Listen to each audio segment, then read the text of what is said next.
I want to welcome Joe here, who's joining us today, Dr. Joe Neal. He is a professor of weed science at NC State in the horticulture department. He's also our extension specialist for weed management and landscapes, nursery crops, and Christmas tree production. And his research and extension programs emphasize development of cost-effective weed management solutions for nursery and landscape professionals. He did get his PhD in weed science at NC State and then went and spent some time at Cornell University, but decided it was too cold up there.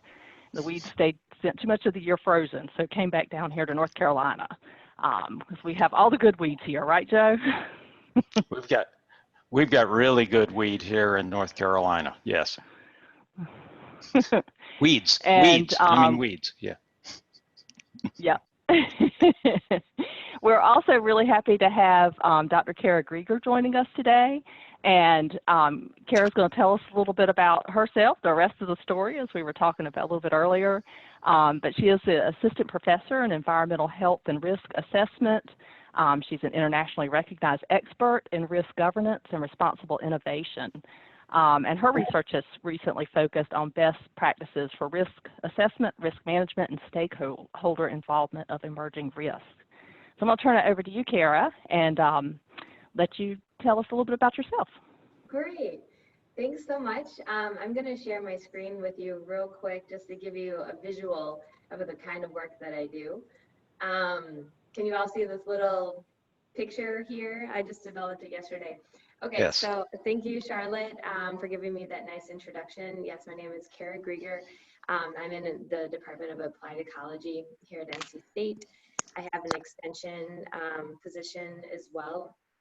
And so, as Charlotte was saying, I am a very interdisciplinary scientist. So I actually have a PhD and master's in environmental engineering, second master's and a bachelor's in natural sciences and ecology. So I'm coming at the field of risk assessment with emerging technologies, emerging risks from very much like a science and engineering background. But we know that we live in such an interdisciplinary world that when we I told you before how to fix this so much.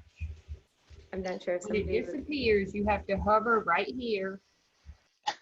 I think somebody was maybe talking, but okay, so as I was saying, we really live in an interdisciplinary world, and so I work at this intersection here where you combine the environmental health and safety studies together with performance, let's say, of new technologies or new materials, as well as the combination of societal values and ethics. And this is really at the heart of sustainability, decision-making, and governance issues. So that's my core expertise lies right in this intersection here.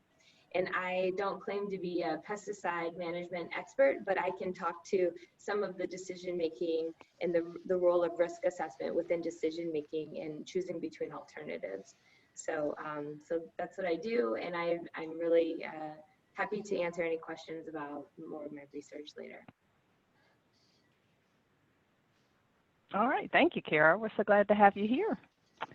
And I'm going to turn it over to Joe then to take it away with our feature presentation, which will be about glyphosate. And Joe will be telling us about the facts and potential alternative products that you can use instead of glyphosate. All right. Well, thank you very much. And you know, I will have to say I did my best to try to give this talk to Kara, but I don't know, for some reason she just thought that after being on the job for just a few days that maybe this was not the time. But we're thrilled to have Kara on board in extension to give us you know, some backup and insights into how we can address you know, issues of related to risk, and not just pesticide risk, of course, which is part of the topic for today, but in a broader sense. But today, obviously, we're here to talk about glyphosate. Okay, and glyphosate has a lot of controversies, but we're going to talk about the product, the controversies, but also what can we do if you don't want to use glyphosate. So what controversies? Boy, if you haven't seen a TV commercial or an internet ad that looks something like this, you're living your life offline, right? Because these kinds of ads are so common now. You know, have you or a loved one ever used Roundup, and have you been diagnosed with one of the following? I really like this one particularly. Have you been diagnosed with non-Hodgkin's lymphoma, chronic lymphatic leukemia, other leukemias, other lymphatic cancers, or no diagnosis at all? You may be entitled to substantial compensation. So these are ubiquitous now. But before I move off of this slide, I want to point something out to you. Look in the lower left-hand corner and notice how he's holding that spray boom. He's got his mask on, he's got his eye protection on, but he doesn't have a glove on. When you're applying a pesticide, PPE, what kind of risk assessment would you give this one, Kara, right? And I'm going to come back to that point later in the presentation, but I just want to point that out to you. So what is glyphosate? Most of us are familiar with it. It was discovered as an herbicide in 1970, patented a year later, introduced in 1974, the year I graduated from high school. Thank goodness I went into the landscape industry after glyphosate was introduced, because before that, I spent an awful lot of time hand weeding in nurseries and landscapes when I was working there. It went off patent in 2000, but really changed the face of agriculture in 1996 with the introduction of Roundup Ready soybeans.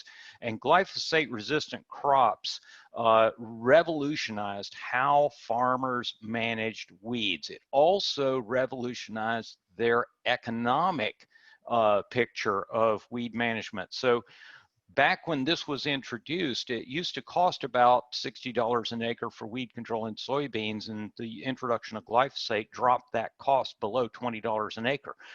The difference between those two numbers was a profit to the farmer. Truly revolutionized things. And so with the introduction of glyphosate resistance crops, we saw dramatic growth in the use of glyphosate worldwide, and it is now the most widely used herbicide in the world and is projected to continue to be so. Now, why is that? Well, because it controls weeds very well. It controls annual broadleaf weeds. It controls perennial grasses. It controls perennial broadleaf weeds. It even controls a lot of our woody weeds, like the honeysuckle in the bottom of this picture. Okay, and it does so by translocating from the foliage through the stems into the root system, where it kills the entire plant.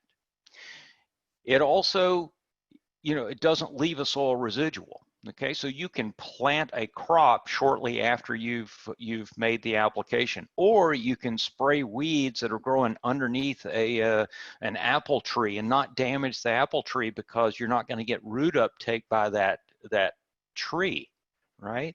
So when I say no soil residual, yes, there is some soil residual, but once it's in the soil and contacts clay particles, it binds so tightly it doesn't come off. So it's not available to the roots of plants once it's in the soil.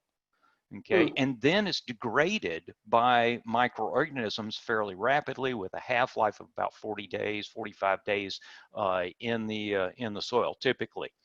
Okay, but during that time, it's basically biologically unavailable to plants, right? It also has a low acute toxicity with an LD50 somewhere around 5,600, and these numbers vary depending on which references you use, of course, but it's that number for an LD50, a higher number means it's safer. And so just to put it in context, the LD50 for caffeine is about 200 milligrams per kilogram. So in other words, about 28 times greater acute toxicity than glyphosate. It's available in many different formulations, particularly since it came off patent. And when it came off patent, the price dropped, so it's inexpensive and it's very effective.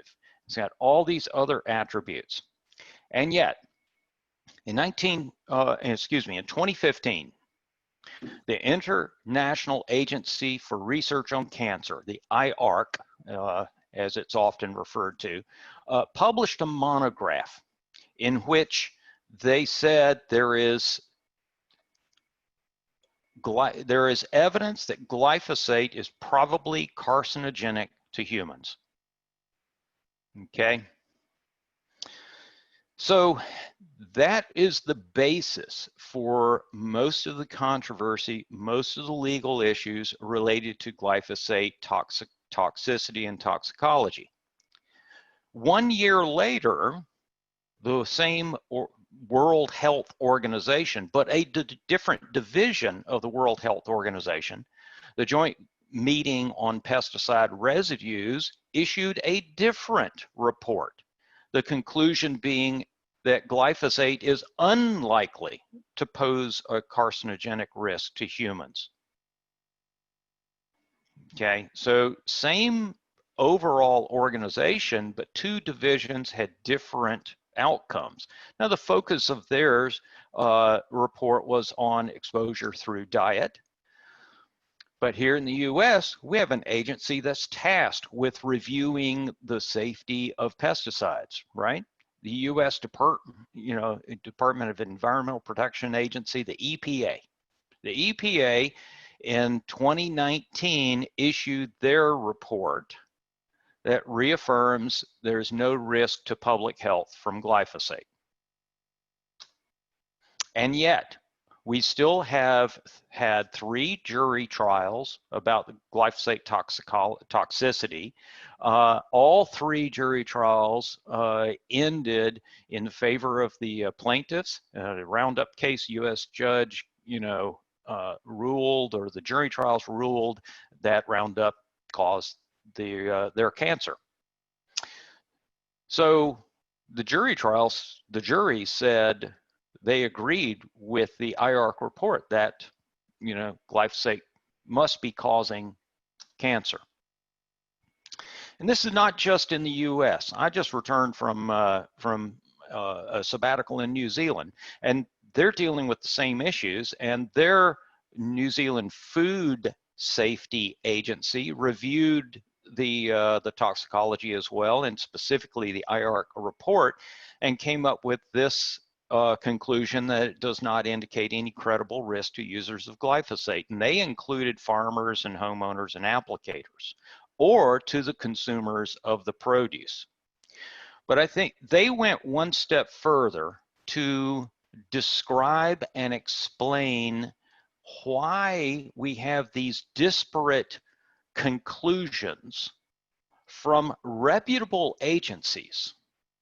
And a lot of people have thrown tomatoes, at least a lot of people in the pesticide industry have thrown tomatoes at the IARC report and found so many faults with it, okay, and questioned its validity and questions its conclusions. And I disagree with that perspective. The IARC report was based on sound science. But as the New Zealand Food Safety Agency pointed out, the IARC report was a hazard assessment, not a risk assessment. And what is risk? Risk is the combination of hazard and the exposure to that hazard, or the likelihood of exposure to the hazard. So let's put that in a little different context.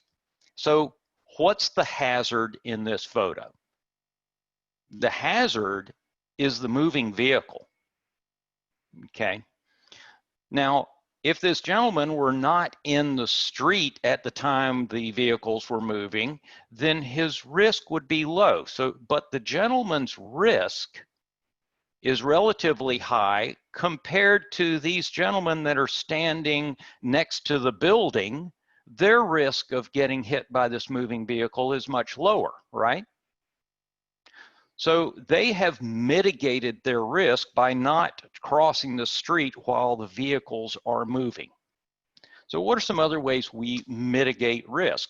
Well, in that same scenario, we can mitigate the risk of getting hit by a moving car by following the guidelines, instructions to the drivers of the cars. Don't, here is a stoplight. You're supposed to stop. Pedestrian walk warns the drivers, but the pedestrians get a warning too. The light here says it's okay to walk. If the hand was red, that means don't walk. It's not safe to do so. Use the crosswalk.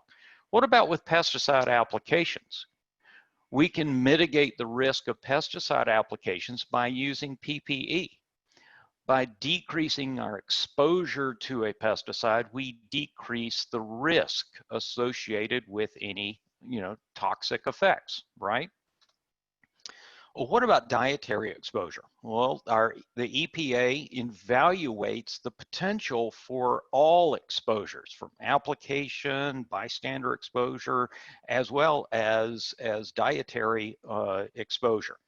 And in investigating and deciding what kinds of exposures would be allowable, right? And pesticides, when they're used on crops, don't go away completely. There are always some minute residues left behind. And lots of research is done to evaluate the toxicity of these pesticides. How toxic are they, and what doses will cause toxic effects? And so the EPA takes this data from all these toxicological studies, and they look for certain benchmarks. So what's the lowest level where we saw some adverse effects? And then what's the highest dose that you could apply to these test animals where you saw no effect? And so for glyphosate, the highest dose where there were no adverse effects, or sometimes the EPA, of course, has an acronym for that, okay, but the no adverse effects observed level was 100 milligrams per kilogram per day fed to test animals. And so they decide, okay, well, we're going to impose a safety factor, a 100-fold safety factor on that. And so we're going to choose 1 milligram per kilogram per day as the dose that we're going to say is allowable. And that is a 100-fold safety factor below the dose at which there was no effect, right? So it should be a fairly, good number. So what does it take to reach that number? Based on market basket surveys of the concentrations that are in our food supply and in our water, so that the legal limit for glyphosate residues, if all the water, if all the carrots and all the bananas out there had the maximum legal limit, which they do not, it's usually much lower. But if it all had that amount and you consumed only that amount, in order to reach that dose, okay, that would cause, that is the reference dose, which is 100-fold less than the dose that causes no effect, you would have to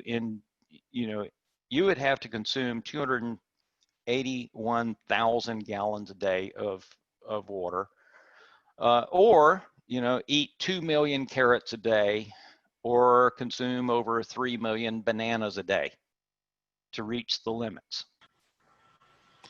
So, and again, turning back to the example from New Zealand, they concluded, because they eat a lot of bread down there, the highest level detected in market basket surveys, a consumer would have to consume 14 kilograms, that's 30 pounds of wheat-based products every day. I want to emphasize that. That's every day. You'd have to consume that to reach the acceptable daily intake. And I figured out, the loaf of bread that I have in my cupboard, that works out to be about 20 loaves of bread a day, or maybe one of these every day. I hate these things. Yeah, okay, there's one laugh. Thank you very much. You know, I can never tell, you know, I listen for the groans and the laughter to my bad jokes. Okay, so how do we limit our exposure to pesticide risk is, you know, we wear personal protective equipment. So the Roundup label, every pesticide label has instructions there on PPE, personal protective equipment that you wear to limit your exposure to pesticides, right? And so every label's got it. Applicators and other handlers must wear a long sleeve shirt, long pants, shoes, plus socks. Pretty minimal PPE in my opinion. It doesn't even mention that your shoes really ought to be waterproof, right? So a little common sense would be nice there as well. From all of the reviews, okay, if you take into account the routes of exposure and the risk, then no pesticide regulatory agency in the world considers glyphosate to be a cancer risk in humans at the levels at which humans are exposed. And that's based on the Canadian Health Authority conclusions. And yet, just as, you know, in May 2019, another jury award for $2 billion in the Roundup cancer case. There are glyphosate bans or restrictions, full or partial bans in 10 countries, you know, restrictions in many others, okay, that are based on this information. And just, you know, a week ago, Bayer, the owner of the glyphosate, you know, brands or the Roundup brands, you know, has agreed, you know, to pay essentially $10 billion to settle these lawsuits. Okay, the 3 jury awards are still being appealed. Okay, but all future litigation would be guided by a class science panel, and this science panel essentially will make the decisions about the cancer risk, and it will be binding on all parties involved. So that's basically taking it out of the jury court, the jury trial venue. So one interpretation of this would be that Bayer is accepting the fact that, okay, you know, we're accepting that glyphosate causes risk. Some people would view this as confirmation that the company has admitted it. But, you know, the information from the manufacturer basically said it's cheaper for us to pay $10 billion and settle this than it is for us to go to court 40,000 times. And so it's, you know, it's in the company's, you know, best interest to settle this suit. And that's what this is about. It's not an admission that glyphosate is a cancer risk. So the scenario is still a bit muddy. The perspectives of the public are still varied, okay? The regulatory agencies still say that glyphosate does not cause a cancer risk when used according to directions, okay? But we are seeing changes in registrations, changes in uses, restrictions on its use in many locations. And so a lot of people just would prefer you use something else. Hey, Joe, before we yes, jump to alternatives, there have been a couple of questions in the chat go for it. that relate to the toxicology. So first, there was a question about pollinators, the effect of glyphosate on pollinators, since they don't have access to PPE. No effect on pollinators. That's been shown time and time again. What it does do is glyphosate, when it's applied to a milkweed plant, it kills the milkweed. Okay, and then the milkweed's not there to be accessible to the pollinators. Now, there are a number of studies that have shown some effects of glyphosate on the gut microflora of the European honeybee, right? And I encourage you to take a close look at the reports. If you're interested in this, find the original report, not the internet version of it, but the original report. And you'll find that what they did was they basically laced sugar water with glyphosate, a fairly high concentration, and they fed that directly to the bees. You know, and so it goes back to, again, the risk. What would those bees actually normally be exposed to? Okay, is that a realistic concentration that they would be exposed to in normal foraging behaviors? Okay, so direct effects on pollinators are not really you know, considered to be a significant issue by most scientists and most scientific reviews. And you will find, if you look on in the internet, you will find some people who disagree with that perspective. All right. There's a follow-up question about surfactants, the surfactants used in specifically in Roundup, which would be one brand of product containing glyphosate. Right. Are they replicated in any? The surfactants would be an acute effect. So some of the surfactants they're very good surfactants. It's like a very, it's like a soap. So if you get soap in your eye, it hurts. Okay. So if you put soap in your aquarium, it's going to kill the fish. Right, so the aquatic formulations of glyphosate use a different type of surfactant or no surfactant. So the glyphosate itself is not toxic to the fish, or is very, very low toxicity to the fish. But the surfactants in most formulations are toxic to fish and amphibians, so you don't use that type of a glyphosate formulation in an aquatic environment.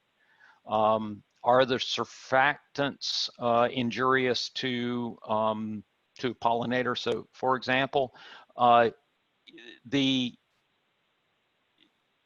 concentration of the surfactant in there is not high enough to be insecticidal. Okay, and typically we're spraying the weeds and not the bees. I'm sure if I dosed a honeybee with a high concentration of glyphosate directly and really wet them down, it would probably not be good for them.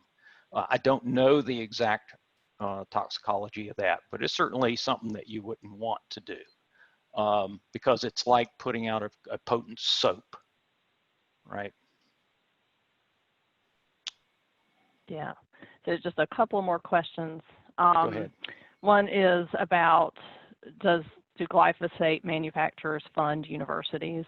And there's another question about the funding of research into glyphosate as far as the class science panel. Who funds the class science panel you mentioned?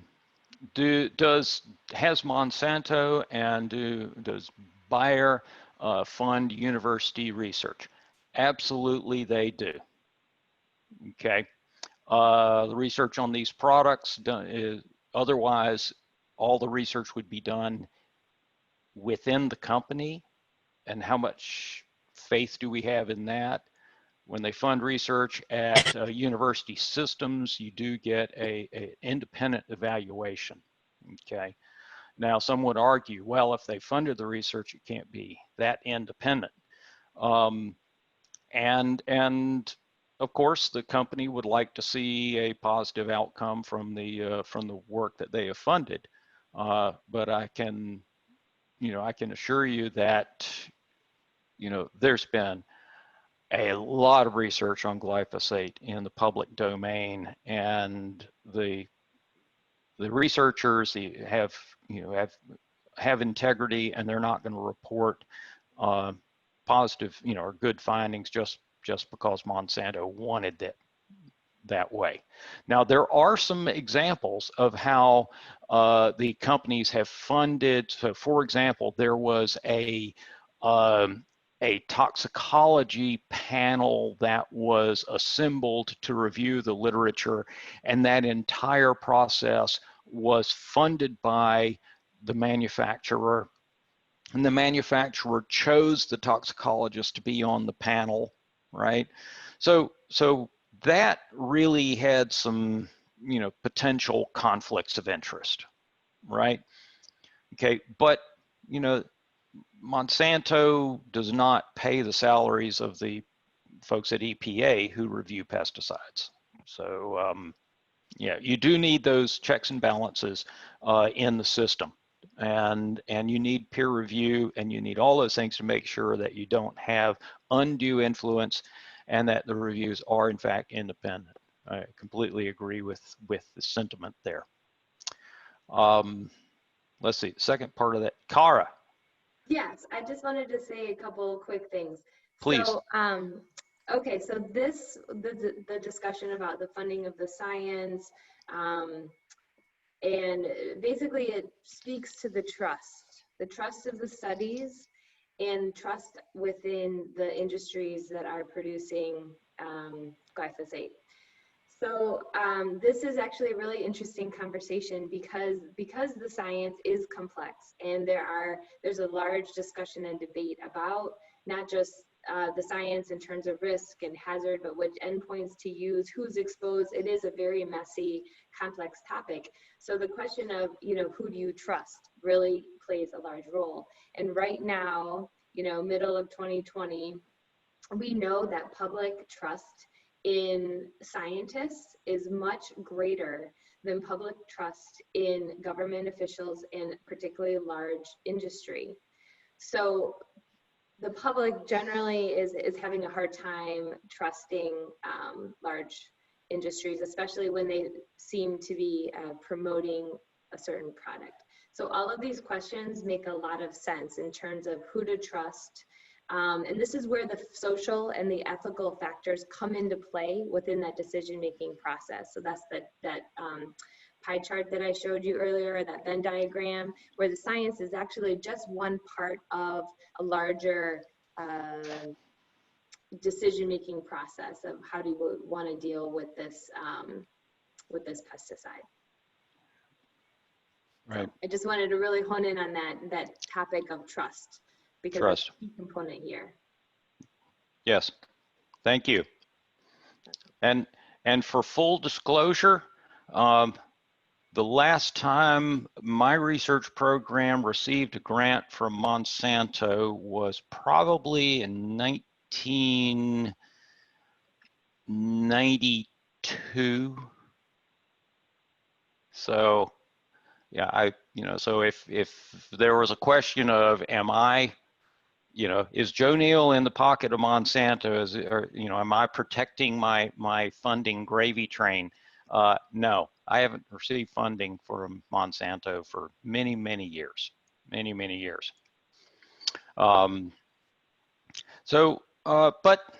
back to the real point at hand here is, regardless of how we feel about glyphosate and its toxicology, we have a lot of clients out there who would prefer not to use it. Okay, and we have to meet them where they live. From a weed control and extension perspective, we just need to help them where they are. If they want to understand a little more about glyphosate safety, and they need to have these conversations with their own peers or their organization, we can try to help them with that. But if they just need an alternative solution for weed control, there are options available. And that's what else I want to talk about today. There are alternatives out there. They are generally less effective, and they are more expensive. And that is something that our clients need to understand from the very beginning. Estimates of loss of glyphosate for world agriculture, if it were withdrawn from the market, there are estimates from European scientists that show that global farm income would be reduced by $6.7 billion, and grain production would be reduced by 20 million tons a year because of how critical the weed control is in those crops. And if we eliminate glyphosate and choose a lot of other options, that means there's going to be more trips across the field with tractors doing cultivation events, doing different pesticide, herbicide applications, and all of those additional events will increase CO2 emissions equivalent to over 11 million cars on the road. So there are some significant impacts on world agriculture from the loss of this one chemical, and it's truly amazing how this one herbicide has impacted agriculture. But what about right here? You know, weed control and landscape plantings. Are there alternatives? Yes, there are alternatives. They're more expensive and they don't work quite as well. And for the following information, I have a fact sheet available through Extension online fact sheets about the alternatives to glyphosate. So you can find that, again, links off of my website, which I'll show you at the end. So what kinds of alternatives do we have?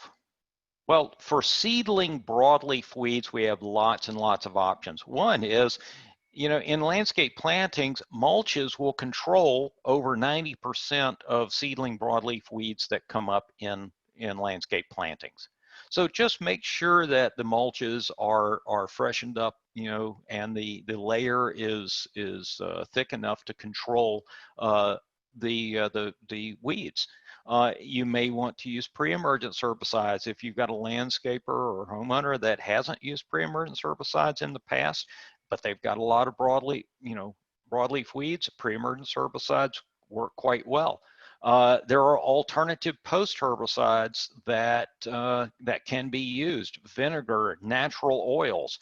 There are also, you know, traditional contact type traditional herbicides, and of course there are some non-chemical alternatives.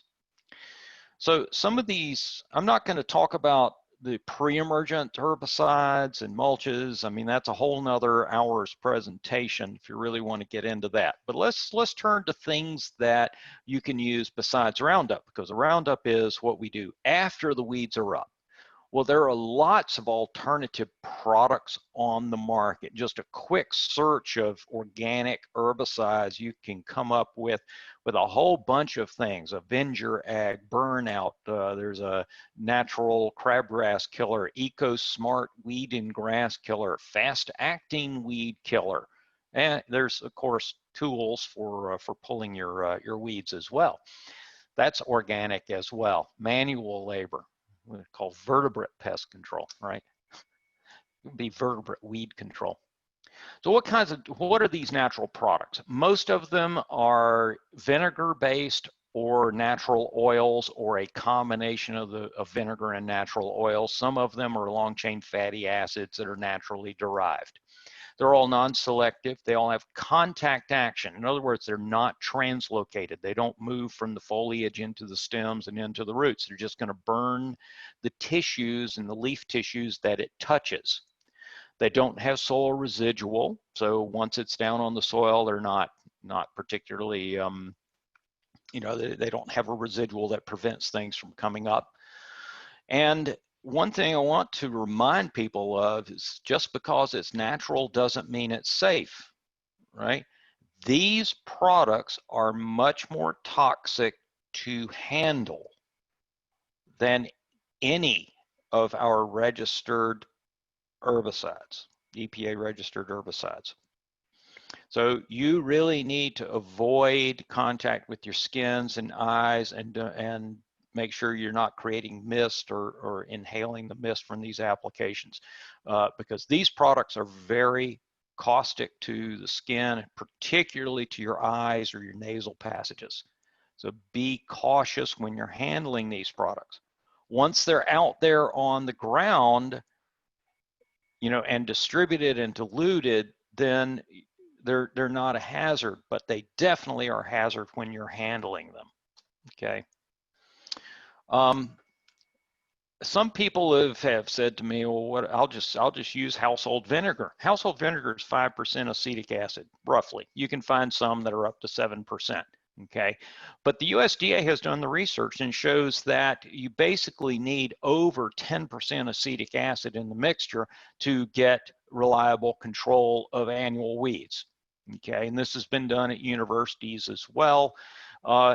So just going and getting household vinegar, that's not the solution. You have to get the higher concentration acetic acid vinegars that are sold as weed control agents. Okay. And there are, you know, in addition to vinegar and natural oils, there are other herbicides that are available as well. There are contact type herbicides that are used commercially as well as in homeowner situations. Glyphosate, which is sold as Finale or Cheetah Pro, Diquat, which is sold as Reward or Diquat, pelargonic acid and other fatty acids sold as Scythe or Axe, and several other trade names in the consumer market. These products control seedling broadleaf weeds as well. They do quite well, but they are all less effective on grasses, larger weeds, and perennial weeds. So for example, in this photo right in the center, this is a few hours, you know, this is one day after the application. So you can see on the left and the right areas that were not sprayed, and right in the center you can see how the crabgrass and the weeds have been discolored. The foliage is discolored. It looks like they're dying. But 30 days later, this is what that looks like. You know, 3 weeks later, excuse me, not 30 days, but 3 weeks later. In the center, there's very little pigweed left. On the right and the left, you know, there is a good bit of pigweed still in there. The leaves are skeletonized by Japanese beetles, so it's a little hard to pick them up. So the broadleaf weeds were controlled, but the grassy weeds came right on back. And this is very common for these contact herbicides, that the grassy weeds just are not as well controlled. Another one that is widely used in commercial settings, less commonly used in homeowner settings, is glufosinate or glyphosate. Glufosinate.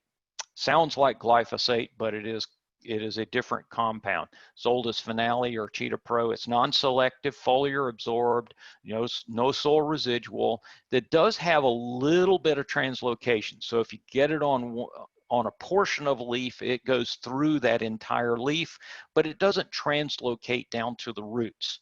So again, because it doesn't translocate out of those treated leaves, okay, it's less effective on grasses. It's less effective on perennial weeds, like the goldenrod in this photo. You can see we got some of them, but the plants that didn't get completely covered by the spray are growing back.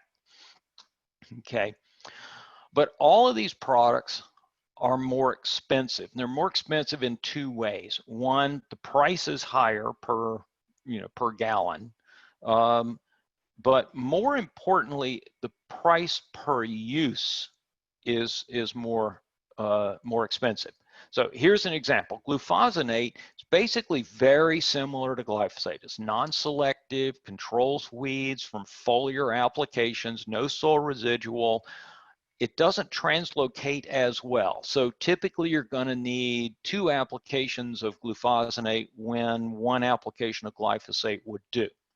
You also use it at a little higher dose per acre in gallons per acre. So I worked up some costs, and these costs are just averages from, I called about 5 distributors in North Carolina and got the costs, and they were quite variable. I want to point that out, quite variable, right?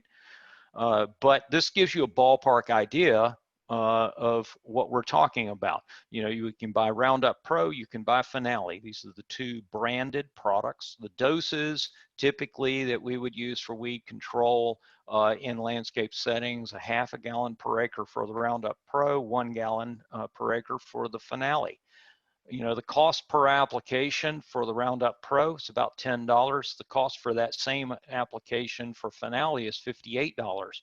But remember, if we need 2 applications of the Finale to do the same level of weed control that we get with 1 application of glyphosate, then the cost on a per acre basis to control the weeds is 10-fold higher than the cost to do it with glyphosate.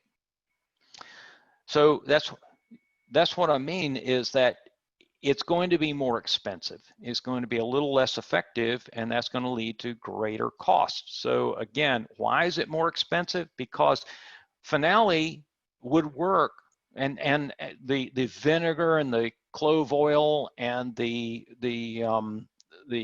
long chain fatty acid products will all work on this seedling ragweed on the left-hand side, but they will not control the ragweed on the right-hand side that's gotten larger.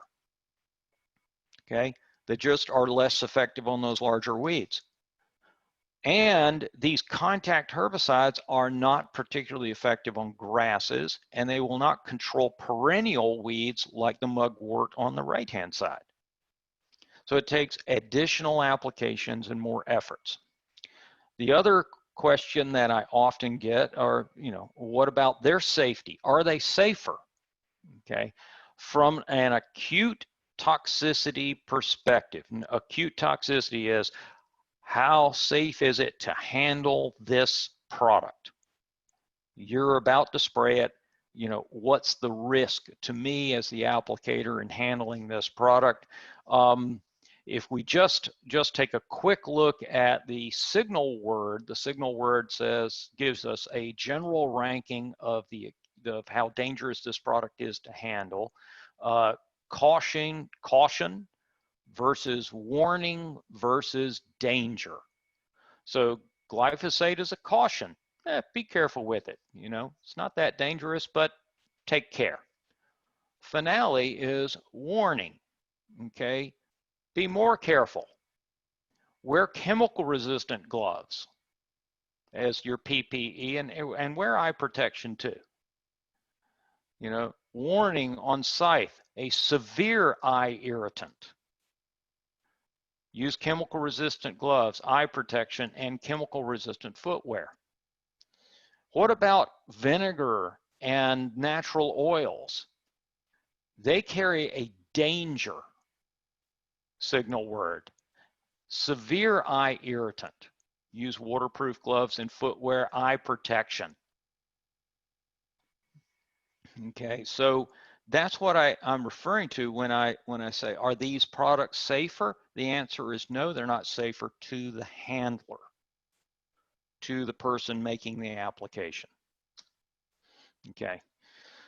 And there are other herbicides out there besides these non-selective ones. We have selective herbicides for grass control. So, for example, your vinegar doesn't control the grass, or the glyphosate doesn't control the grass. We do have selective grass herbicides that you can control Bermuda grass in most landscape plantings, selectively killing the Bermuda grass and not harming your petunias.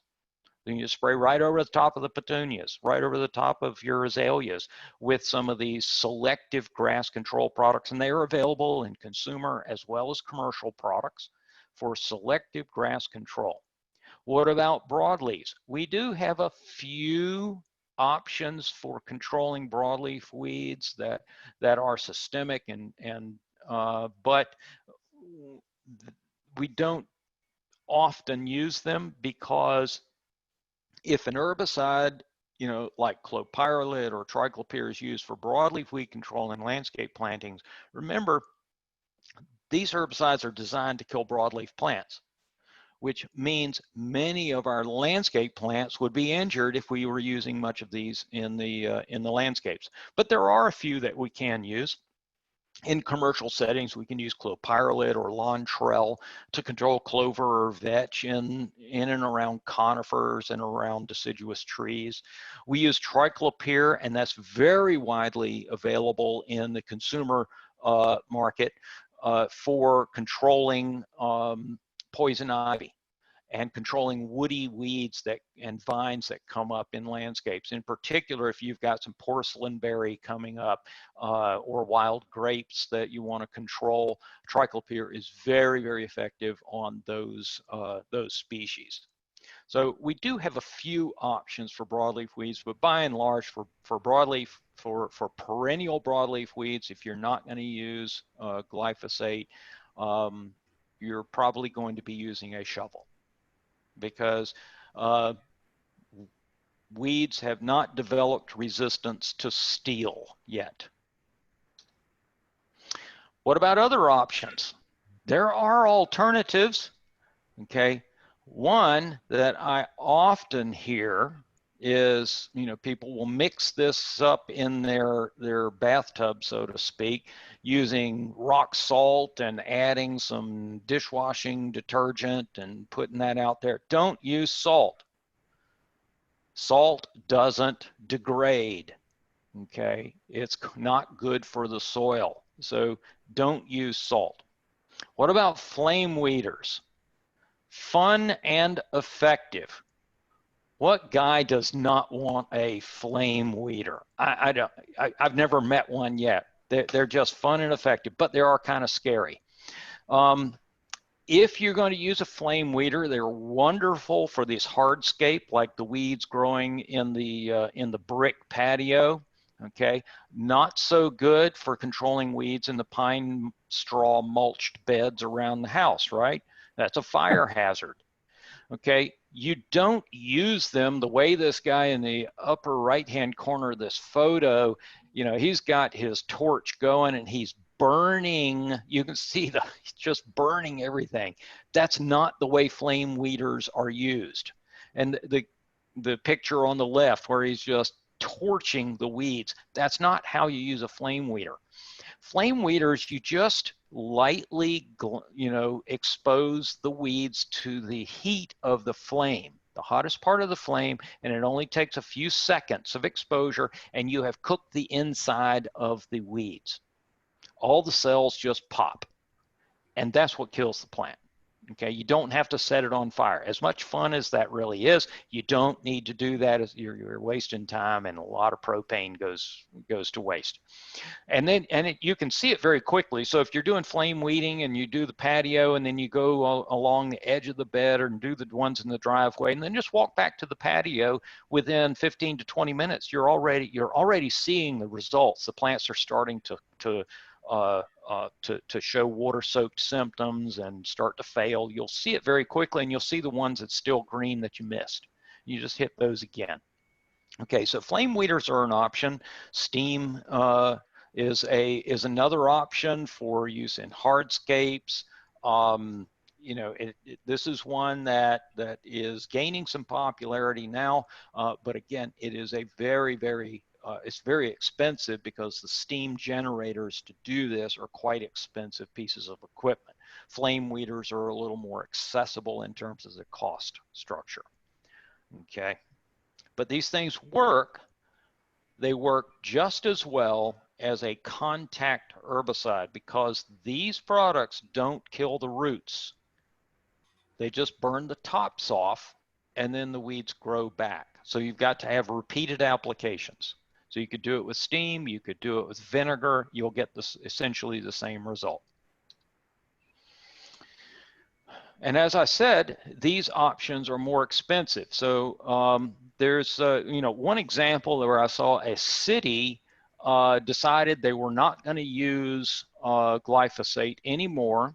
And this was, again, I spent some time in New Zealand, and the city of Christchurch decided they were not going to use glyphosate anymore.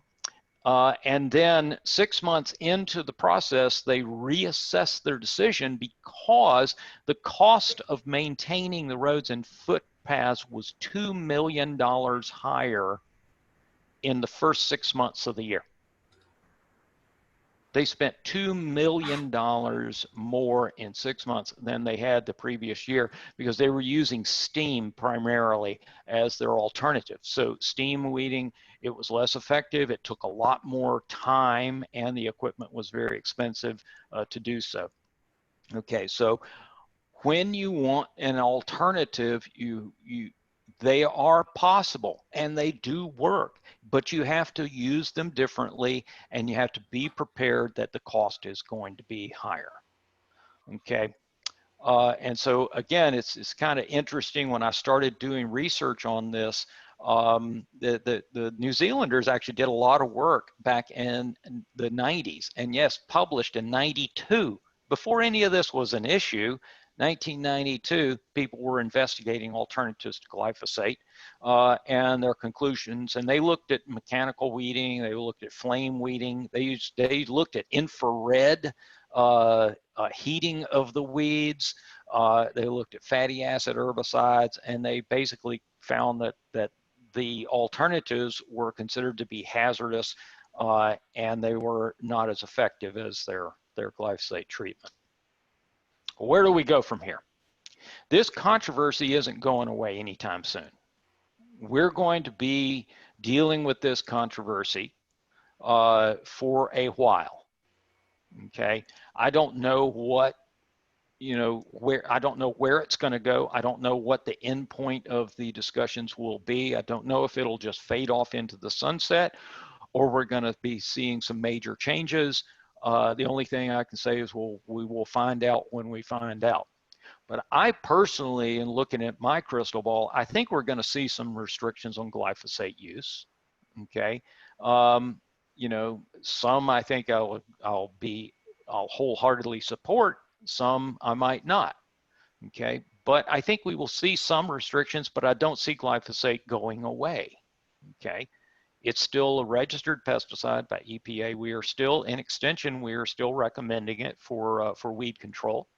Okay, but what should we be doing? One, for sure, is your clients, we need to emphasize to them that, okay, if you're concerned about the safety of any pesticide, the one thing you can do is to make sure they're wearing PPE.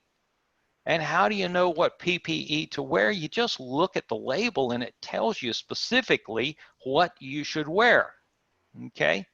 And the Roundup label says wear long sleeves, long pants, shoes plus socks. So the label said shoes plus socks. How about that? Well, obviously no, okay? That does not suffice. How about that? No. This is an absorbent shoe, okay? So anything that hits that shoe is going to absorb and go right into it. What about this one? It's better, but we're still not there. Why not? Because of the leather uppers. Leather absorbs liquids and chemicals. So these rubber duck boots may be fine for walking across the lawn after it's been sprayed, but really you would not want to wear that as an applicator, right? So, or walking through heavier brush that may rub up against the leather upper. So common sense should not be put on the shelf, all right? Take your common sense off the shelf and use it when you're looking at the instructions on PPE. And I'm trying to update our website on glyphosate as new information comes along. I'm a little behind on that because I was gone for 7 months, and then this pesky thing called COVID hit, and that kind of distracted us. So I will be continuing to try to update that information on glyphosate on my website and alternatives to glyphosate. I've got a fact sheet on that you can use and share with your clients or to use as a refresher of some of the things that I've talked about. And with that, let's open it up for any other questions you might have. We do have some that have come into the chat. And there was a question about the soil residual activity of glyphosate. Can it be reactivated by environmental conditions or application of other products? Good question. The answer is no. The chemical itself, the glyphosate molecule itself, binds very, very tightly to the clay particles in soil, so tightly that you really cannot get it off. And the only way it comes off is a microorganism will just start working on it and chew it up and take it off. So, and it's degraded very rapidly by microorganisms. It is essentially an analog of glycine. So glycine is an amino acid, okay, and used is a building block of protein in almost all cells, right? So the microorganisms are going, yeah, I can use that. And so it's basically glycine with a phosphate acid group on it, you know, and a methyl group, and then that's it. So the microorganisms, you know, use it up very rapidly. But once it's attached to a clay molecule, it doesn't come off. Now, if you happen to live out in Dare County and are on one of the pure sands out on one of the Outer Banks, how much clay do you have in that soil? Not much. So in that situation, you actually can get root absorption of glyphosate by landscape plants. And the only time we've seen a problem with that is lawn renovations out on the barrier islands, when they spray all of the weeds, the entire lawn, with glyphosate. We've seen some glyphosate root uptake into the shrubs and trees that had roots underneath the lawn. But we've not seen problems with just occasional or spot applications.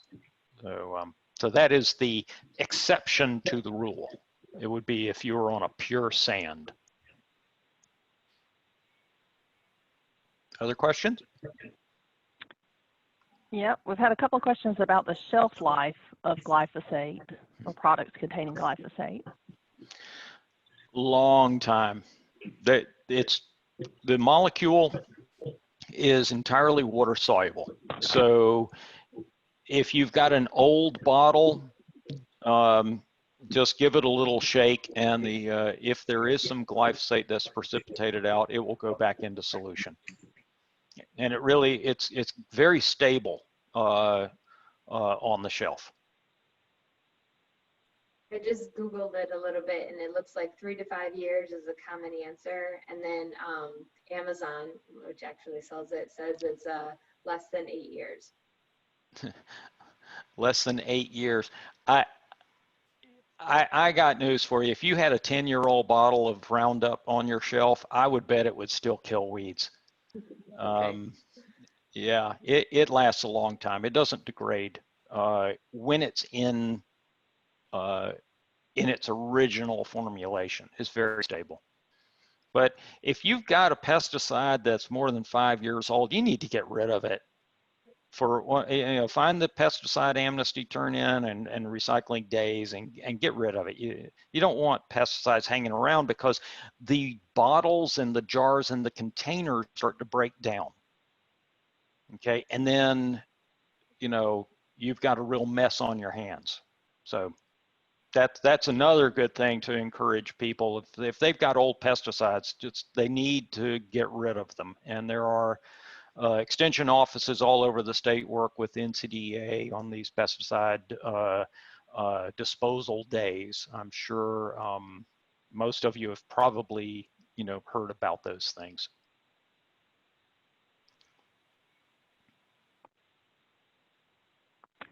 There was some mention of a product like the Roundup 365, these products that control weeds for long term. So any concerns about those or things you want to, they contain more than just glyphosate, correct? Right, right. The issue with those products is not the glyphosate, it's what they put in the jar with it, okay? I'm not a fan of Roundup 360 and Roundup Extended. The active ingredient they have added to the Roundup in those formulations is called imazapic. Imazapic is sold for use on roadside weed control under the trade name Plateau. And the manufacturer of Plateau is BASF Corporation.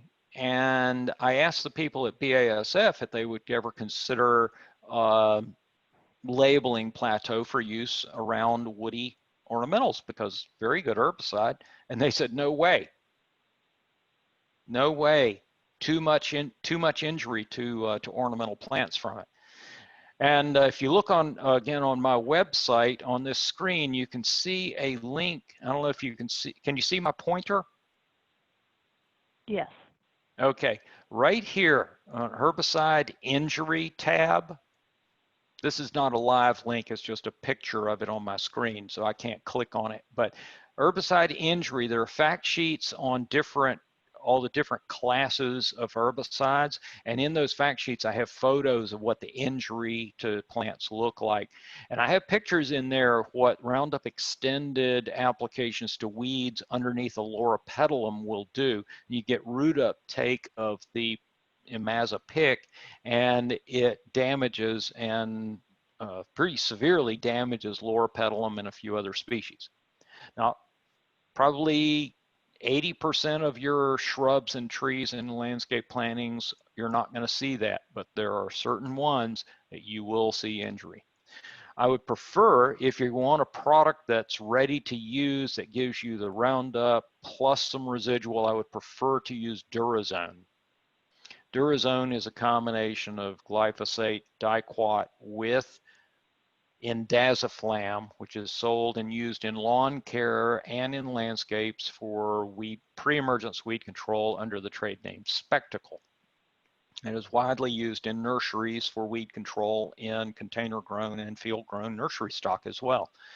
And so it gives broad spectrum pre-emergence weed control, and it's a pre-mixed material. It comes, so, but they don't pay for the shelf space the way O.M. Scott or the Scott's Miracle-Gro company actually owns and markets the Roundup Extended and Roundup 360. It's not Monsanto, it's not Bayer, it's the Scott's Miracle-Gro company.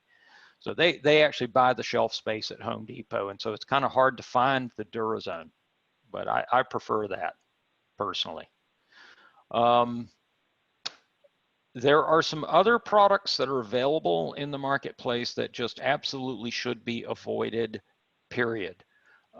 In the consumer marketplace, I want to point out. And those are products that contain the active ingredient imazapyr.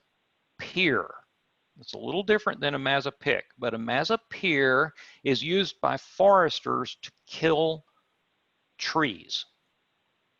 It kills sweet gum trees in pine forests. So it makes very little sense to me that a manufacturer would put that in a jug with Roundup and sell it at Home Depot, but that is exactly what they're doing. That's not good.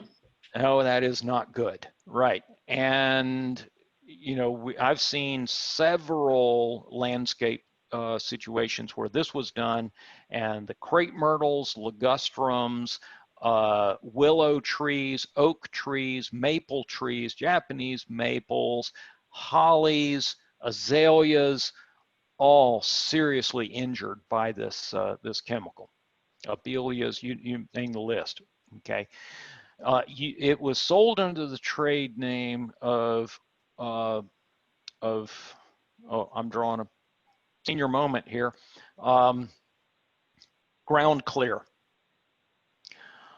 But this spring, I went to the Home Depot and I looked at a jug of Ground Clear, and they have a different active ingredient in that jug of Ground Clear. That jug of Ground Clear was a long chain fatty acid like scythe or pelargonic acid. It did not contain the imazapyrs. And yet I found another jug of Ortho Ground Clear at another retail site that had the Roundup and imazapyr. So I can no longer say it's Ground Clear, but you just have to look at the active ingredients. And very frustrating to, in the marketplace. It's very confusing, and but that's a product that I just would tell people never to purchase. Somebody was asking if you can spell that, I guess, and I Nope. don't know if they were saying Ground Clear or the active ingredient, which they were requesting. Ground Clear, yeah, the Ground, yeah. Imazapyr. Can I spell that? Yes, I can spell that. I'm gonna give it a try in the chat. There we go. Yep, I can spell it. Just kidding. Imazapyr. Yeah, in my current screen, I can't see the chat box, so. Okay. Imazapyr. Anything that contains that, it's designed to kill trees from root uptake. So has no place in landscapes, and certainly, even for applications in your gravel driveways or fences or patios, no. That's just say no to imazapyr in landscapes. Very good. I put that in the chat. So we had some people asking about the product called Crossbow, which I don't believe has glyphosate, correct?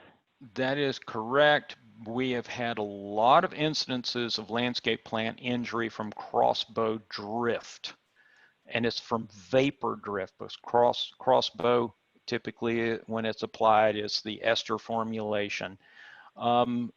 There has been a resurgence in popularity of crossbow because it's a very effective herbicide for killing woody broadleaf weeds, but it is volatile, and it is very potent for, and can cause severe damage to a lot of trees and shrubs.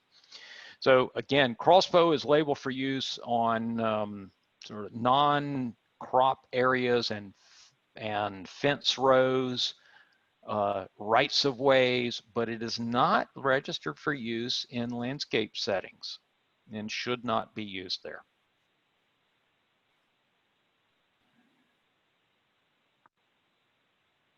And you mentioned the drift, so there was another question about drift with glyphosate. Is there concern with drift or volatilization with glyphosate? Well, drift would be with any product, but volatilization, particularly with glyphosate. Right. Glyphosate is a water-soluble chemical and does not volatilize. So you don't have to worry about volatility. You just make sure that when you apply it, you're not getting actual physical spray drift.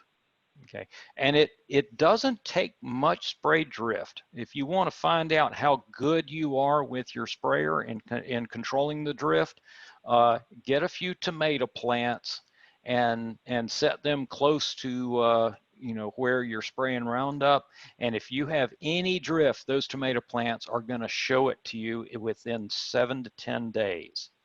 Minute amounts of glyphosate drift will show up in tomato plants, and the new growth will turn quite yellow. And so you may not see the drift, but you actually are getting some drift. Every time you spray a pesticide, you may not be aware of it. One way to sort of see this would be to put some spray dye marker in with every application, and I encourage every commercial operator to use spray dye markers with their glyphosate applications. Most of them do that mainly so that their employees don't miss the weeds. You know, you can see that you sprayed that weed, and if that weed doesn't have the colorant or the dye marker on it, you know you missed it, so you go back and hit it again. But you know, even in homeowner formulations, it would be nice to have a little spray dye marker in there, and you'll know if you got some on your desirable plants as you were spraying.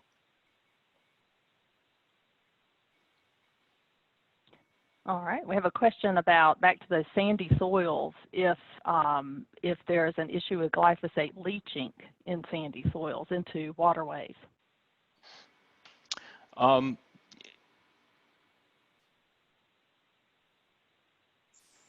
this is Kara.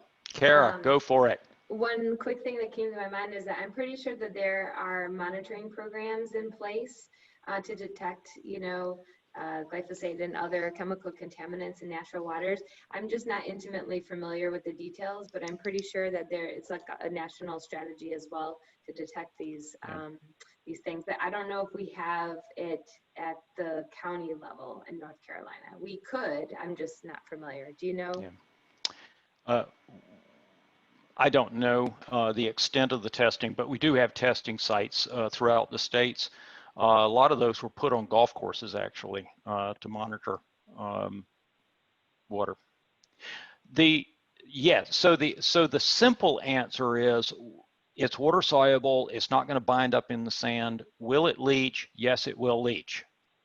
Will it persist? And the answer to that is no, because it does degrade. It's degraded by microorganisms. It doesn't persist in aquatic environments, okay, either. So, you know, we can use, it's actually labeled for aquatic uses. So, so the simple answer is, could it leach? Yes, it can. A little more complicated look at that would be, does that leaching lead to contamination of groundwater and other water resources? The answer to that is no, not really. Thanks. I just found a USGS glyphosate prevalence report that was just published January of 2020, so I put that in the chat. Thank you. Yeah, thank you. I've been capturing all the links that have been added to the chat, and we'll send them out in a follow-up email. There's been quite a bit of discussion and questions about glyphosate. Even though it binds to clay, does it change the soil microbiome, or how does it affect the soil microbiome? And I know Kara did share one link of a study about that, which we'll send as a follow-up, but I don't know if you had other things you wanted to mention on that, Joe.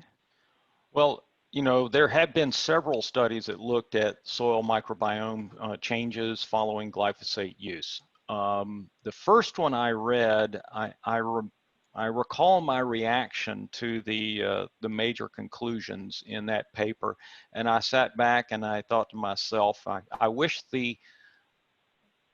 I could just tell the authors of that report, well, duh, of course it changed the microbiome. You killed all the plants. So you killed the plants. What do you think the microorganisms were living on in that amazing rhizosphere of roots?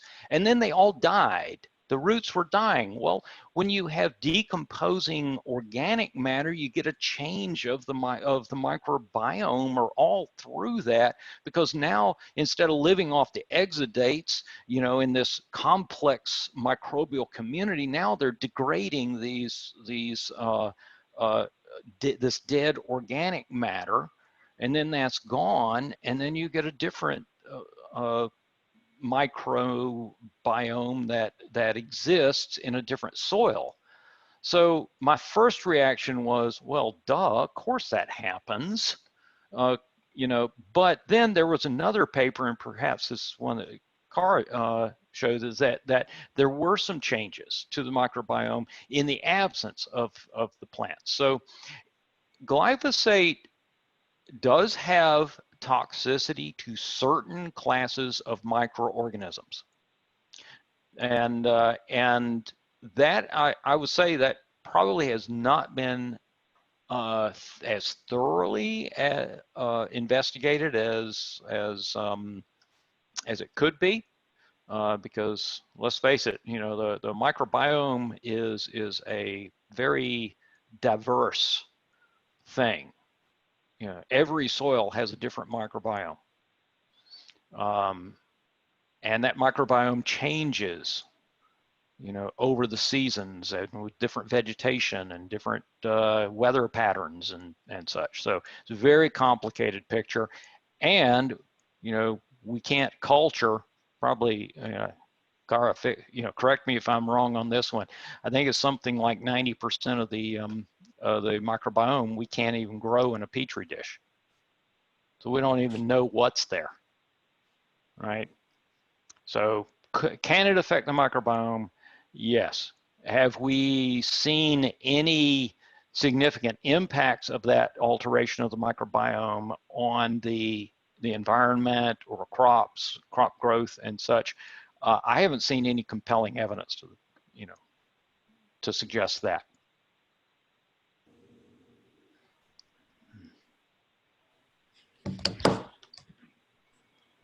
How's that for a non-answer?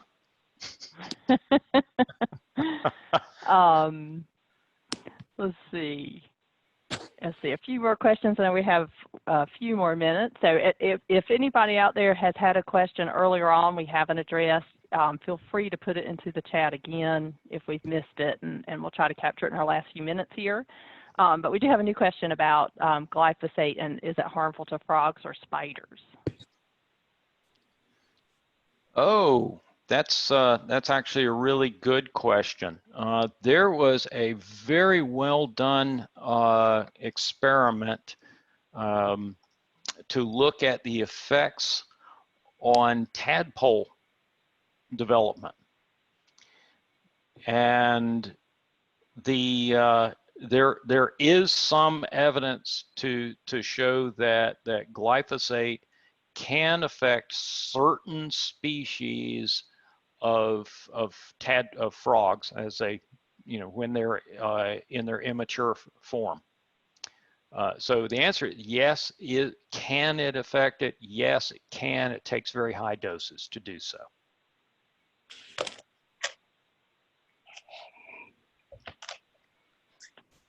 And so that was frogs. What about spiders? Oh, spiders. I don't know. I've never seen any reports on spiders.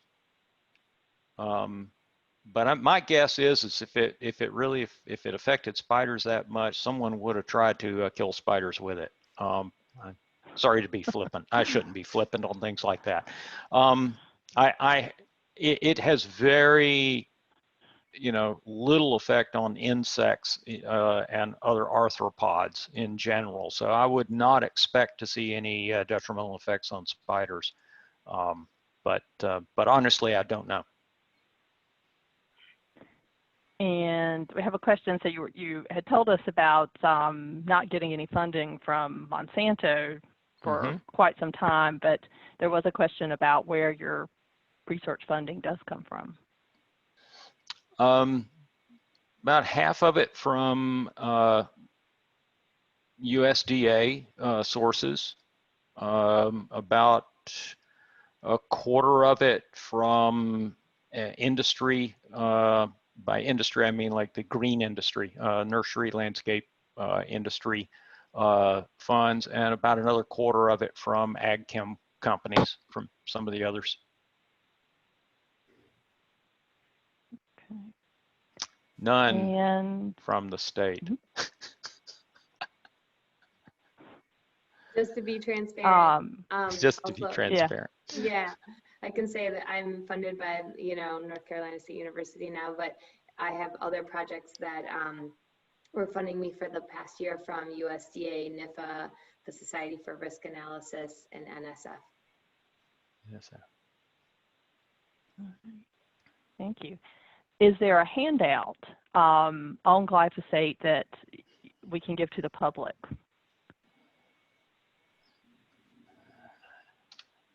Yes. Well, is there a handout? We have our online fact sheets, right? Let me see if I can't find the one on that I have on glyphosate, and then share that. Okay, and I'll get that link. Let's see, glyphosate. Here we go. Let me go ahead and share my screen again. Question. Go right ahead. We have a bunch of anoles that we dearly love. I know you mentioned frogs and other things, but does if you spray something and an anole gets on it, is that considered spraying the anole and will it die? Spraying the say that again. I'm sorry, I just missed it. Spraying a plant and then an anole gets Oh, on it. the anole. Okay, yeah. The amount of exposure there is going to be very, very low, and really wouldn't harm it. I would try to avoid spraying them directly, but just the anole tracking across the sprayed plant is not going to be enough exposure to cause any problems. Thank you. Okay. So right off the bat here, you know, this is from my website, and you can see that we have a lot of herbicide information fact sheets, and I've developed one for glyphosate. Now let me see if this messes up my share. All right, are you seeing the fact sheet that says Yes. glyphosate? Okay, Yeah. good. So in this, this is the online fact sheet that talks about glyphosate itself. You know, and there are, you know, what it does, weeds controlled, et cetera, et cetera. And there is, and this is where I try to update the toxicological information. Now, this isn't really an easily printable fact sheet, but it is a link at least that you could share with your clients. There is a fact sheet out of the University of Florida where they took my information and landscapes. Let me see if I can find it.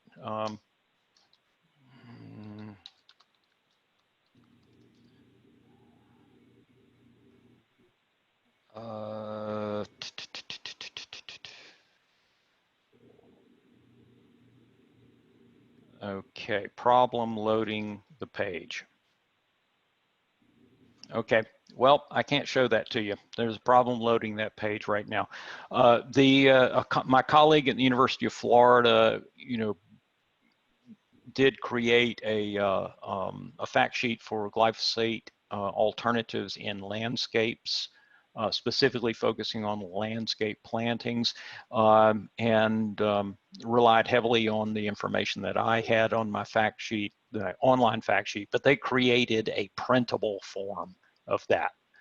So if you searched it's at the University of Florida, glyphosate alternatives for landscapes, and the author of that publication is Chris Marble.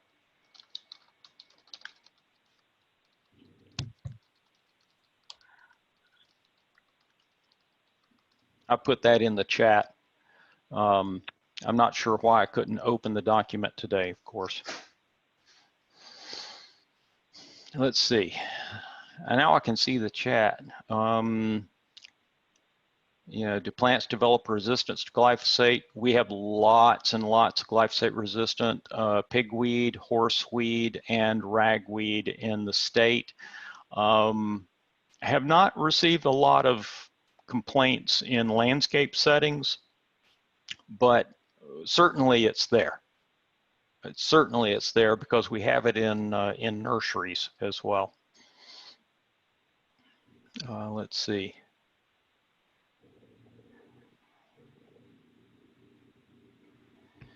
Yeah. Do I garden at home? You know, I have a book called Weeds of the Northeast, and it's a weed identification guide. And we just completed a new, we just completed all of the materials for a new edition, and we added quite a few species to it. And I'm quite proud to say that quite a few photos of those new weeds came from my yard. I grow a lot of weeds in my yard. So is that does that count as a garden? I'm counting it. Yes. Let's see. Joe, I was going to ask the National Pesticide Information Center has a lot of different fact sheets on different pesticides. Are you familiar with their fact sheets or their fact sheet on glyphosate? I'm looking at it now. It was last updated in 2019. I didn't know if that would be a good send me fact that sheet link. to share. I Okay. feel like I've seen it, but I don't recall. Okay, I'm going to put it in the chat. Okay.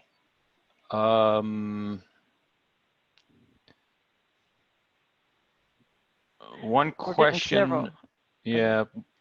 One question Gene brought up. I guess someone else asked the question about residual herbicides in compost. Boy, that's a whole nother topic, isn't it? And I just did a presentation on that at the Plant pests and pathogens. Plant pests and pathogens. So Charlotte, perhaps you could post that link because that was a recorded session, wasn't it? Yes. Okay. Yes, I will post it. Yeah. And I'll send it in the follow-up too. Yeah. So we are seeing a lot of either clopyralid or aminopyralid contaminants in compost in central North Carolina this year. It's a recurring problem. It's a nationwide problem. Commercial composters are having a difficult time keeping their these herbicides out of the compost stream. And it's a real problem, particularly for organic farm or community gardens that want to grow organically. You know, they're getting the compost, you know, thinking that's going to improve soil and provide fertility, and then they basically are shut down. I got some in my garden this year. I got pictures of the injury, so it's not a big loss for me, but you know, for the community garden that I helped this year, it was a big loss because they were growing produce to give to the food pantries. You know, it's a serious issue.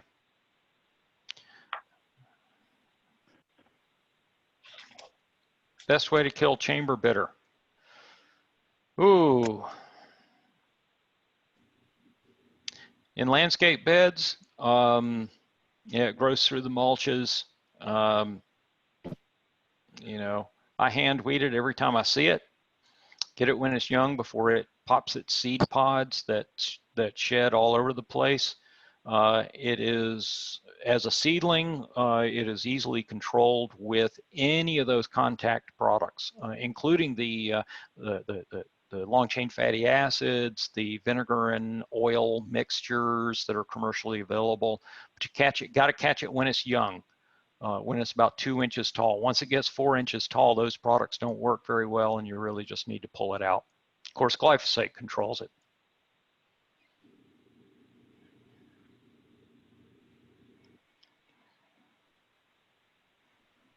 How can I kill Bermuda in a fescue lawn?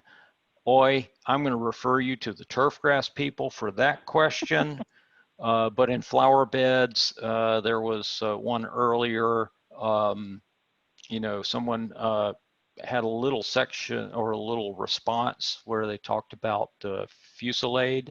And there are several post-emergence grass herbicides that are available in the consumer marketplace. Grass begone is one.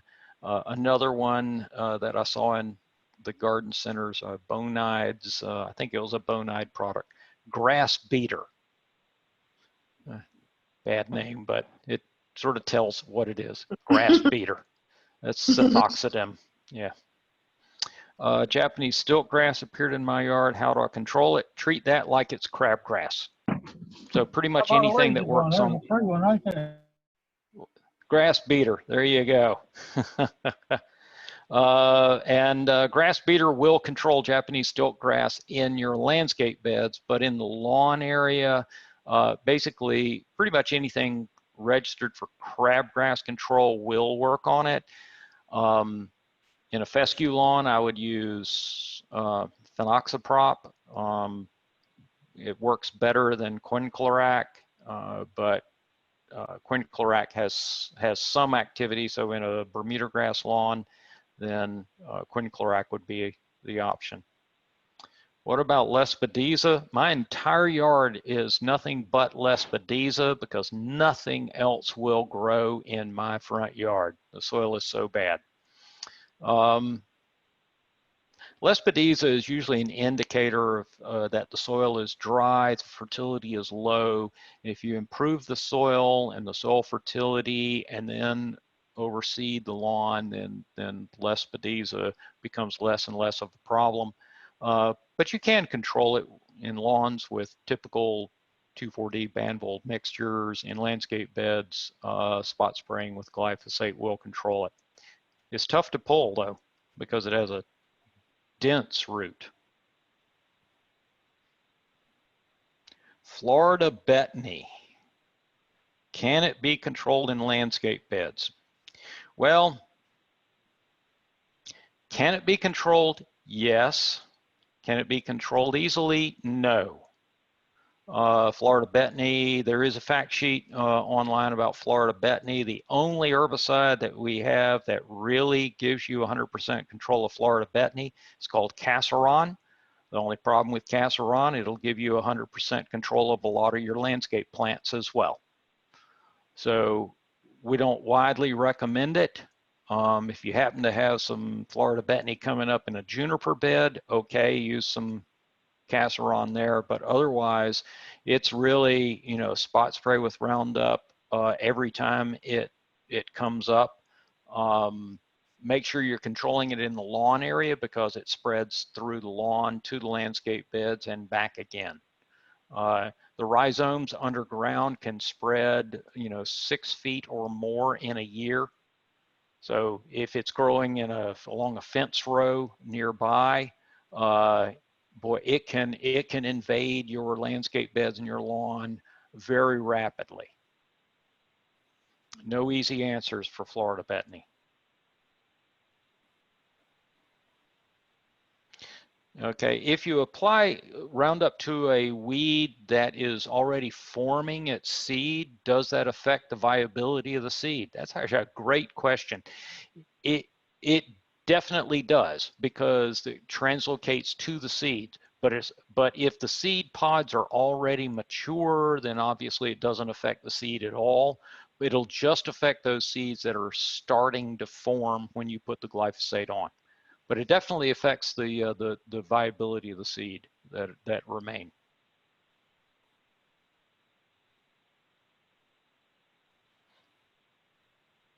Yeah. Well, I think we have gotten to most of the questions. I'm sure we could spend all day talking about specific weed control. I see we've already got a question about Dallas grass, and what about just a recommendation on where people can find these recommendations? Well, for weed control in landscape beds, my website, weeds.ces.ncsu.edu, or even easier, Joe Neal, NC State University Weed Control. Type that into Google, and it'll get to my my profile or my website. For questions about turfgrass weed control, Turf Files is still an excellent excellent resource.